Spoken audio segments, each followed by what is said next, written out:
আজ আমরা প্রাচীন ভারতের ইতিহাসের একটা বেশ গভীর আলোচনা করব।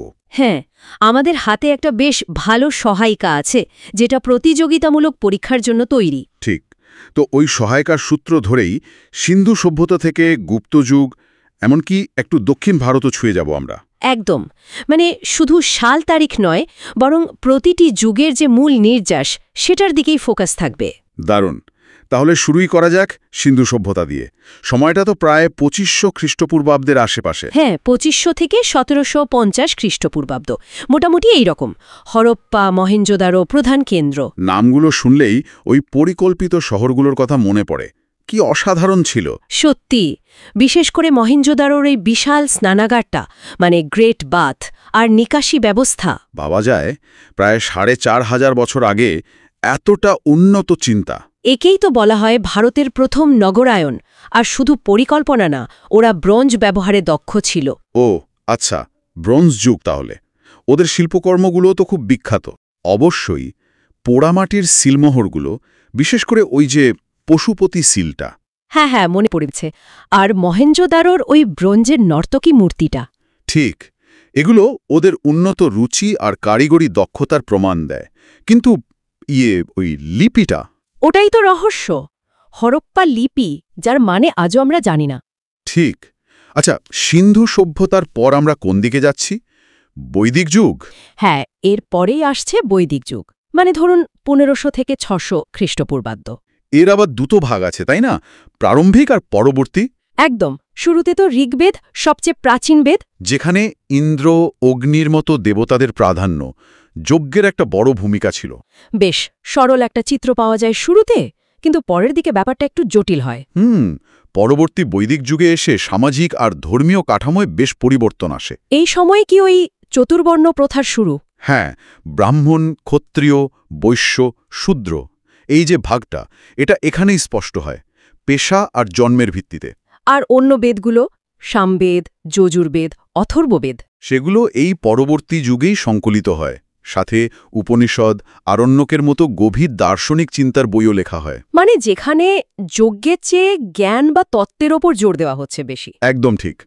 আচ্ছা, এই সময়টাতেই তো আবার বেশ কিছু নতুন রাজ্যের উত্থান ঘটছে। হ্যাঁ, ওই ষোড়শ মহাজন পদের কথা বলছেন তো। মগধের ক্ষমতা বাড়ছিল এই সময়ে। ঠিক। আর এর পাশাপাশি দুটো বড় ধর্মীয় আন্দোলনও আসছে, বৌদ্ধ ধর্ম আর জৈন ধর্ম। গৌতম বুদ্ধ আর মহাবীর। হ্যাঁ, গৌতম বুদ্ধের বোধগয়া, বোধিলাভ, সারনাথে প্রথম উপদেশ, আর তার মূল শিক্ষা ওই 4 আর্য সত্য আর অষ্টাঙ্গিক মার্গ। ত্রিপিটক তো তাদের প্রধান ধর্মগ্রন্থ। হ্যাঁ, আর অন্যদিকে জৈন ধর্মে মহাবীর হলেন 24তম তীর্থঙ্কর। ওনার মূল জোরটা ছিল অহিংসার ওপর। এই দুটো ধর্মই তো সেই সময়ের বৈদিক জটিলতার বাইরে একটা অন্য পথের সন্ধান দিয়েছিল। নিঃসন্দেহে। আচ্ছা, এরপর তো আসছে এক বিশাল সাম্রাজ্য, মৌর্য সাম্রাজ্য। চন্দ্রগুপ্ত মৌর্য আর তার বিখ্যাত উপদেষ্টা চাণক্য, যার লেখা অর্থশাস্ত্র তো আজও প্রাসঙ্গিক। কিন্তু মৌর্য বংশের সবচেয়ে বিখ্যাত নাম তো সম্রাট অশোক। হ্যাঁ, অবশ্যই। কলিঙ্গ যুদ্ধের ওই ভয়াবহতা তাকে একদম বদলে দিয়েছিল। যুদ্ধ জয়ের পথ ছেড়ে তিনি ধম্মের পথে গেলেন। ঠিক। এই ধম্ম কিন্তু ঠিক ধর্ম নয়, বরং একটা নৈতিক আচরণবিধি, একটা সামাজিক দায়িত্ববোধের বার্তা। আর তার কাজকর্ম সম্পর্কে আমরা জানতে পারি ওই শিলালিপিগুলো থেকে, যেগুলো বেশিরভাগই ব্রাহ্মী লিপিতে লেখা। ইতিহাসের অসাধারণ সব উপাদান। মৌর্যদের পর একটা সময়ে কিছুটা অস্থিরতা থাকলেও তারপরেই তো আসছে গুপ্তযুগ। হ্যাঁ, আনুমানিক 320 খ্রিস্টাব্দ থেকে শুরু গুপ্ত সাম্রাজ্য, যাকে প্রায়ই ভারতের স্বর্ণযুগ বলা হয়। কথাটা কি ঠিক? দেখুন, জ্ঞান বিজ্ঞানের দিক থেকে দেখলে কথাটা মোটেই বাড়ানো নয়, বিশেষ করে গণিত আর জ্যোতির্বিজ্ঞান। আর্যভট্ট, শূন্য আর দশমিক পদ্ধতির ধারণা তো তারই দেওয়া। শুধু তাই না, পাইয়ের মান নির্ণয়, এগুলো তো যুগান্তকারী আবিষ্কার। বিশ্বজুড়ে এর প্রভাব পড়েছে। সাহিত্যেও তো বিশাল কাজ হয়েছে, কালিদাস যেমন। অবশ্যই কালিদাসের অভিজ্ঞান শকুন্তলম বা অন্যান্য নাটক, কাব্য, ক্লাসিক সব সৃষ্টি। আর শিক্ষার কথা বললে নালন্দা বিশ্ববিদ্যালয়ের উত্থানও তো এই সময়েই। হ্যাঁ, নালন্দা তখন আন্তর্জাতিক মানের এক জ্ঞানচর্চা কেন্দ্র হয়ে উঠেছিল। আমরা এতক্ষণ মূলত উত্তর ভারত নিয়ে কথা বললাম। দক্ষিণ ভারতে তখন কি হচ্ছিল? দক্ষিণেও কিন্তু একই সময়ে নিজস্ব ধারায় বড় বড় রাজবংশ ছিল। চোল, চের, পাণ্ড্য। চোলদের নামটা খুব শোনা যায়। হ্যাঁ, ওদের বিশেষত্ব কি ছিল? চোলদের নৌবাহিনী ছিল খুব শক্তিশালী। ওরা কিন্তু দক্ষিণ পূর্ব এশিয়াতেও প্রভাব বিস্তার করেছিল। তাই নাকি? নৌবাহিনী দিয়ে? হ্যাঁ, আর স্থাপত্যে ওদের অবদান অসাধারণ। যেমন ধরুন তাঞ্জোরে বৃহদীশ্বর মন্দির। ওটা তো রাজা রাজচোল বানিয়েছিলেন। ঠিক, এই মন্দিরগুলো শুধু উপাসনার জায়গা ছিল না, এগুলো ছিল এক একটা সামাজিক আর অর্থনৈতিক কেন্দ্র। তাহলে দেখা যাচ্ছে প্রাচীন ভারত মানে শুধু রাজাদের যুদ্ধ আর বংশতালিকা নয়, একেবারেই না।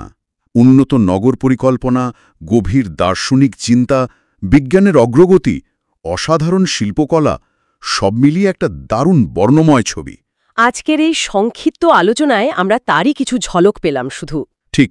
আর শেষ করার আগে ওই যে সিন্ধু লিপির কথাটা বলছিলাম, হ্যাঁ, যেতে পড়া যায়নি আজও। একবার ভাবুন তো, যদি কোনোদিন ওটার পাঠোদ্ধার হয়, কি জানতে পারবো আমরা? হয়তো আমাদের পুরো ইতিহাসটাই নতুন করে লিখতে হবে। বা হয়তো সে সময়ের মানুষদের চিন্তাভাবনা, জীবন দর্শন সম্পর্কে এমন কিছু জানা যাবে যা আমরা কল্পনাও করতে পারি না। এই প্রশ্নটা না হয় তোলাই থাক।